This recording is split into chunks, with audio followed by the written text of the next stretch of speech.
Hey guys and girls, and welcome back to Skyblock. Oh my gosh, it's been such a long time. We are here. We've got so many things to get done today. I need to finish this tower. Hang on, this clicking is gonna bother me. The clicking from the clucking, all of the chickens. Look at all these chickens. This is purely for villager trading here. Don't let the iron golem inside here deceive you. This iron golem farm is still broken, even though it has like a beautiful, amazing exterior. There's only 8 villagers up top. I still don't know what happened to the 2 of them. No, this isn't the 2 of them. We made these fresh, brand new down here. Oh, wait, I think I'm in peaceful. There we go. We made these guys fresh, brand new down here out of darkroom spawners, I think it was. I don't know. It's been a minute. So, okay. So the first thing that I wanted to just do today is I've been doing a lot of fishing in the AFK fishing farm here, which still continues to work perfectly after 1.9. So I want to combine some stuff together. I have this amazing fishing rod, Lure 3 and Breaking 3, Lug of the Sea 3, that we've had for a while now, and I want to put mending on it. There we go. Yeah. What if we do it backwards? That was only 6. Why? Okay. I need somebody to explain that to me. How come if we do it one way, it costs 6 levels, but if we flip it and do it the other way, it costs 32. But anyway, Lure 3, Lug of the Sea 3, Unbreaking 3 with mending only costs us 6 levels. Good golly, that's a beautiful, beautiful fishing rod. I probably should have named that out of curiosity. Oh, we can name it for two levels. Okay, maybe just chat. Do you guys want to come up with a name for the fishing rod? Yes, in the comments down below. Please give me a name for a fishing rod. Okay, so we're gonna do the same thing with the bow here. It's a little bit more expensive because I couldn't get a bow that didn't have power on it, but that's fine. So we've got the Power 5 Punch 2 and Breaking 3 Flame, and now it's going to have mending. So Power 5 Punch 2 and Breaking 3 Flame mending bow. So let's get a name for both of these down in the comments, right? So for the bow, like do like bow name and then recommend your name and then fishing name and then recommend the name. So anyway, using the new mending stuff, this is, oh my gosh. Okay, so we'll just put this in here, and I have a couple of more bows that I'm working on. I really want to make another Power 5 Flame Unbreaking Punch 2. I want to make a second one with mending, so hopefully we can catch another mending bow in here. I haven't caught any mending enchanted books yet either, which is a little bit sad, because I really want to put a mending something on like my diamond tools, so that way I can make like an efficiency crazy, like efficiency 5 Unbreaking 3 mending diamond pickaxe, diamond axe, etc., etc., and just have like crazy tools, because for whatever reason my villagers aren't really giving me, I mean, efficiency 1 isn't the worst thing in the world, but it's not the best thing in the world either. So okay. So let's see, what are we doing today?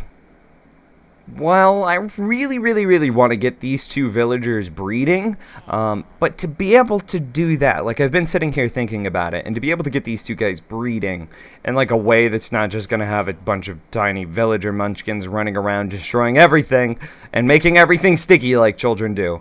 In order to get them breeding, I need to have like a contained place for them to breed.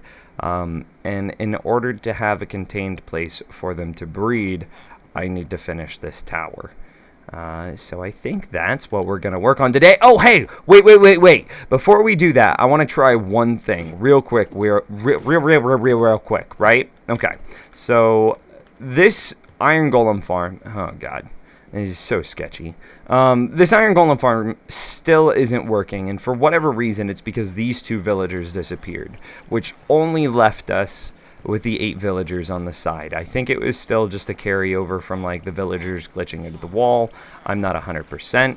I'm hoping here's kind of what I'm gonna do. If we open up this piston and let these 2 villagers interact. Actually, do I want to let these 2 villagers interact? If either of them die, is that my only farmer? I wish it was like the butcher and something else, right? I'm just trying to see. What do we have here? So, okay, we do have a second farmer. Weaponsmith. I really don't want to lose this guy. Oh, wow. He's got a sword and axe. What does this guy have? And he's got a better pickaxe. So it's not going to be this guy. So it's not I'm not going to do anything with either of those two blacksmiths. So that means it's got to be something on the other side. And if it's on this side... What is this guy? Armorer?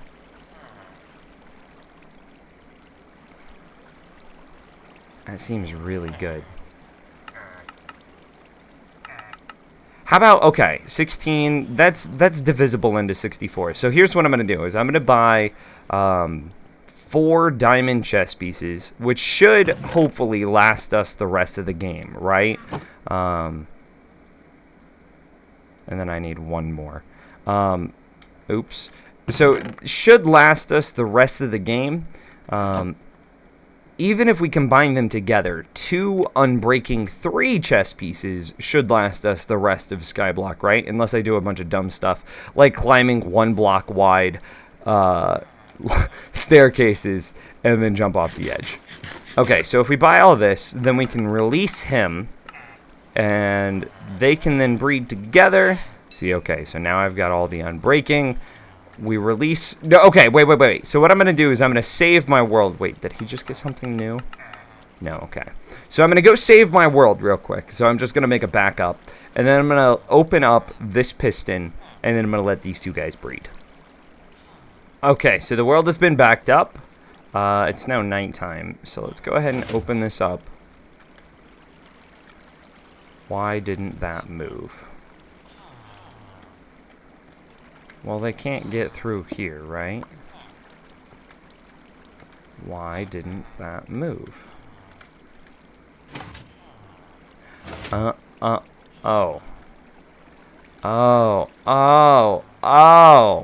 Well, this makes a lot of sense. Apparently, I built this a little bit differently than I remembered. This is gonna be a little rough. So do I just... Okay. I mean, that seemed like the best thing that I could possibly do, right? And then, like, if I wanted to re-separate them... Have they both been traded with? Okay, I don't know if this guy's been traded with, though, in order to activate him. Let's go get some raw chicken real fast. And I guess I should probably do something with these diamond chess pieces. Because, you know, just in case we lose that villager, these things are kind of valuable. Just a little bit. Just a little bit. Oh, hey. Oh, look at that. We already had 2. So, now we have 6. Awesome. I was getting raw chicken in order to be able to trade to the guy. That's what I was doing. So, how much do you think we need? Let's just go ahead and get, like, 2 stacks. And then make it back up there. I really hope this works. I need my iron supply to be started again.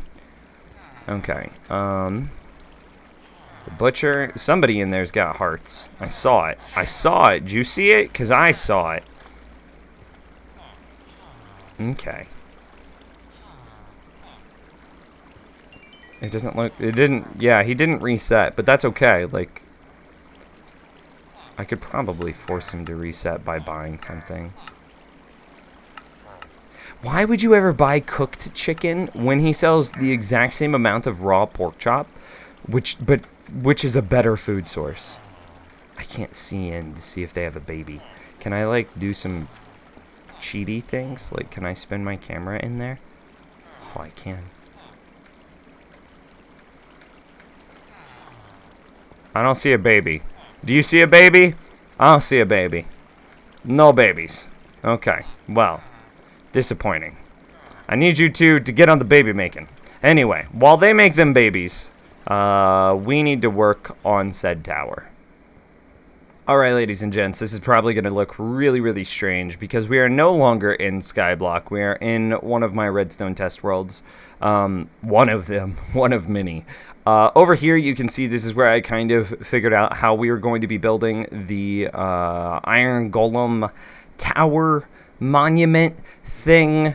Yeah, That's what this is. You can see that it's largely unfinished, but I really only I need to do establish the pattern on you know, two sides, and then I'd be able to just copy that pattern onto the other two, the front and then generic side 1, because basically it's a front and then 3 repeats of this same pattern here. So anyway, trying to keep these somewhat in theme of each other, because they're both like villager kind of based. That's iron golems. This is villager breeding.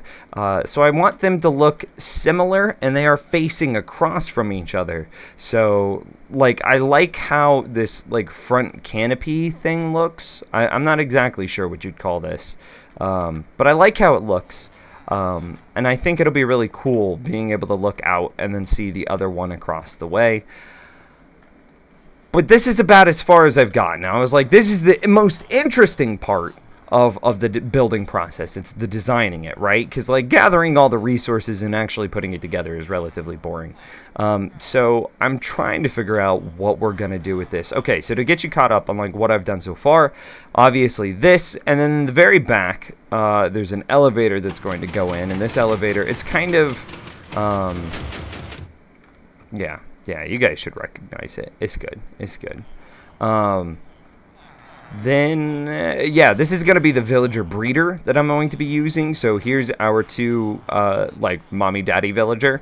Every time that they have a baby, it's automatically, like, due to the hitbox collision, it's pushed into the water streams.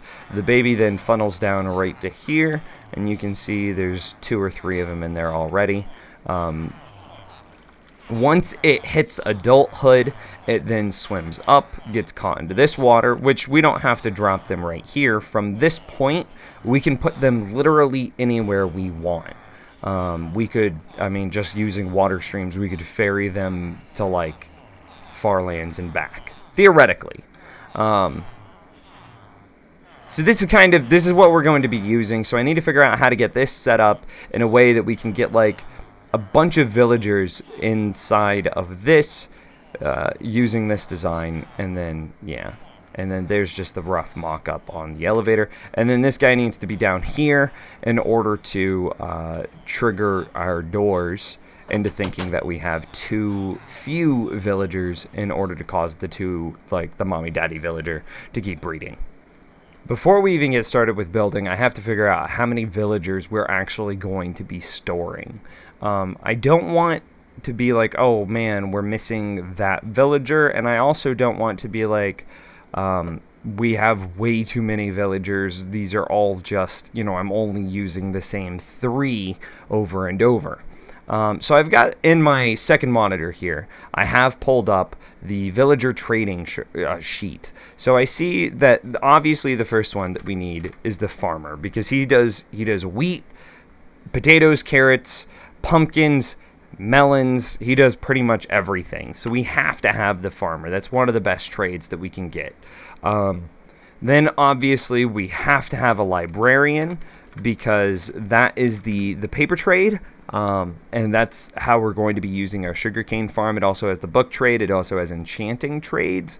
For every 1 librarian, we get 3 enchanted books. We might have more librarians. I'll put a second sign here. More question mark like that, just because we might. It just depends on what enchants that first librarian gets. Librarians also sell glass, and that's the only way that we're going to be getting glass in Skyblock. Armor. Okay, so then we've got to do blacksmiths, right? So we've got to go blacksmith and then armorer, right? Then we've got to go blacksmith and then weapons. I'm not going to type out weaponsmith, but weapons, and then blacksmith tools, right? So now we're at 1, 2, 3, 4, 5. So that's 5 villagers. We don't need a leather worker, do we? Because they want to sell us their leather. Or, excuse me, they want us to sell them our leather. But if we're doing that, couldn't we just turn the leather into books and then sell it through the librarian? Like, we're trying to avoid duplicates here, right? And I think that's a more effective trade too, because if we turn them into books and then turn them into written books, then I think that ends up being better for us. Yeah, we're using ink sacks, feathers, and paper, but it's making our leather go a lot further, and our leather is going to be the limited resource. So yeah, no, we don't need a leather worker. So we do need a butcher, because we want to sell that raw chicken. So that's for sure. And then we definitely want a cleric. Now, I've skipped fishermen and Fletcher and shepherds because I want to come back to those. Because right now we've got 1, 2, 3, 4, 5, 6, 7. So with the fishermen, the Fletchers, and the shepherds, the big thing that they all offer is string trades. Even though the shepherd is wool, it's still a string trade because you're using string to turn into wool to then sell to him. So even if we go with the most expensive thing that a Fletcher can do and compare that against the cheapest thing a shepherd can do, the Fletcher and the fisherman are doing 20 string per 1 emerald. The cheapest that a shepherd can do is essentially 64 string for 1 emerald. But we have no limitation on the amount of string. We have so much string right now. And on that, we have to have a shepherd, now that I look about it, because the shepherd is the only way that we're going to get colored wool. And so if we want to do anything with colored wool at all ever, we have to have a shepherd. Now, yeah, I know, you can get a lot of things by growing flowers and stuff like that, but he has some things that we just can't get. And even if we can get them, it's going to be far easier to just trade the shepherd for them than it's going to be to go through the entire ridiculous process. So if we're trying to avoid doubling up, yes, even at its cheapest, 64 string is still more than triple the cost of fishermen's and Fletcher's. But everything else that the fisherman does and everything else that the Fletcher does is worthless. So I think this is it. So I think we go 1, 2, 3, 4, 5, 6, 7, 8. So that's 8 villagers. Okay, we'll try to make room for 8, and then maybe we'll try to go a little further, and we might go out to 10 to be able to fit 1 more librarian, and we might try to get a Fletcher in. Hopefully that sounds as good to you guys as it sounds to me. Alright, so there's obviously going to be a little bit of redstone with this build, and I have a little mock design here in order to figure out the spacing and how we're going to essentially run that redstone. So the idea is, if I'm a villager, I'm, transported into that water stream I told you about earlier. I fall down here, and here me, the player, would be able to interact. So say maybe there's a hole or something, maybe a fence. I don't know. So through some manner, I'm able to interact with the villager here. Now, the problem is I need to then shut this, this section off, and open up the next section as soon as a villager is in here. And there's a couple ways I could do that.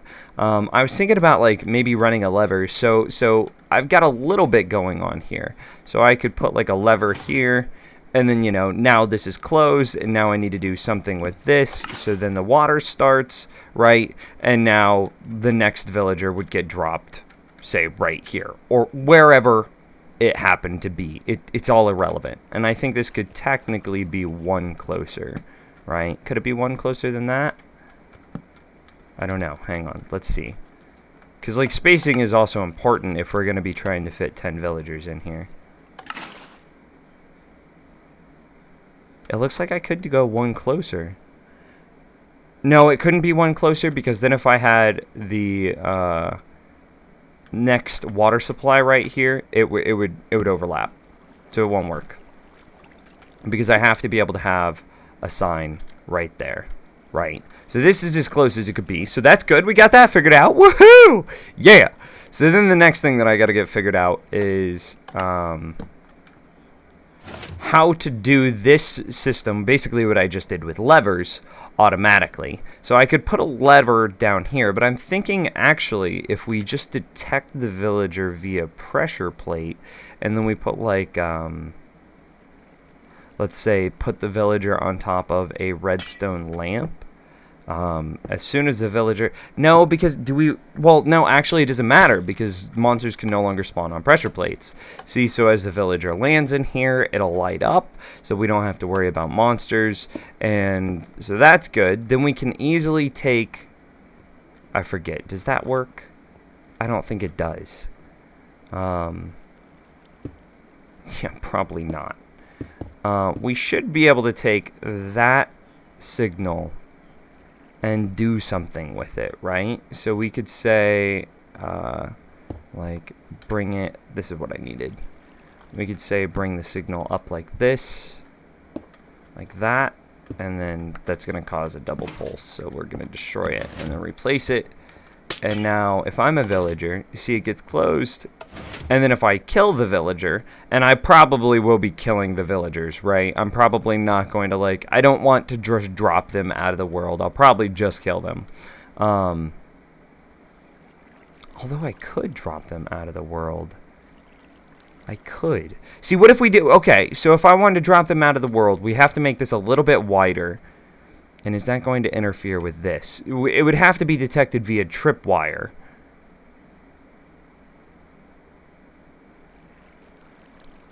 Is that going to be too big?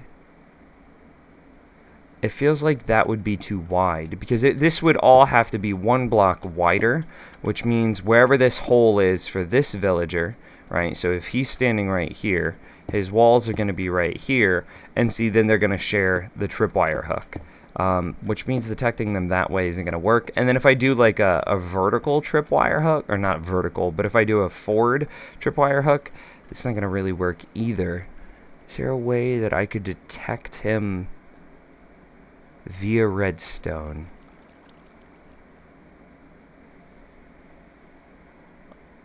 Nothing that I can think of that's not going to just be the most ridiculous thing in the world. So I'm cool with this. I'm cool with just killing a villager. So now that that works, so now I need to just create like a monostable off of this in order to... every time that this gets triggered. Well, actually, do I even have to do that? Oh, this is going to be awkward. Yeah, I mean, that kind of works. It's not the cleanest thing in the world, and it gets a little bigger because of it, but...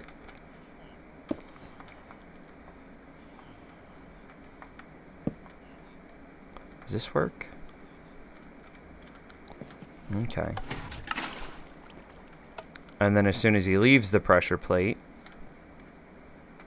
why is this not shutting back off? Why didn't that shut off? It's not detecting that torch, is it? Yeah. It's gotta have some sort of falling... It's gotta have some sort of falling trigger. And that's gonna make this really strange. Okay. I can do that, though. Hang on. Okay, so I had to build an even smaller breakdown of our already small breakdown. This is getting ridiculous. So here's the idea I had. So if I take a sticky piston, put a redstone block in front of it. Okay, well that obviously works. Then let's say okay, so then I need this, right? So say we need this to be off while I'm on it. So it's just, okay, wait, no. That's wrong. Is it in the wrong state? Is that the state I need it to be in? So while I'm on it, it needs to be on. But then as soon as I leave, it needs to be off. I think that's right. As soon as I step on it, it needs to turn on, so the next villager can get to the next place. But then as soon as I kill the villager, it needs to... do that and shut off. Right? Right? I think this looks good. So now I just need to get this wired up. Is it possible to trigger it too quick? Nope, doesn't seem like it. What if we like sprint across it? No. Okay, cool. So now how do we do this in a way that doesn't mess up this piston? That's all we got to figure out now. Whew, close. Okay. I think I'm done. I think I've got it. I haven't tested it yet. I don't know. It makes sense. I've had some problems because of this redstone right here. It interfered with this piston. And then, you know, anytime I tried to, like, get a circuit up here to be able to control this piston, it was weird. And it's just been really strange trying to get this all working. But let's go ahead and pretend like I'm a villager. Hoop-a-doop-a-doop. I've been bred, and I'm about to fall in. I fall in. I heard water. I think I heard water. Okay. I think that worked, right? So let's actually drop like a real... let's drop an armor stand in there.